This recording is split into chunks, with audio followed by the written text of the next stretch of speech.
Гулял, никого не трогал, и тут мама мне говорит: поклей обои у меня в комнате.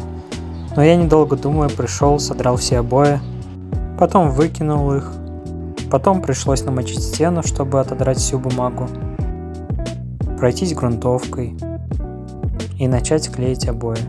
В первый день я успел наклеить только одно полотно, уже был вечер, и я пошел спать.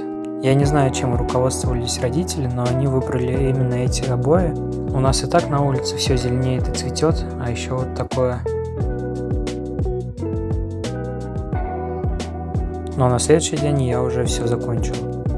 И вот такая красота получилась.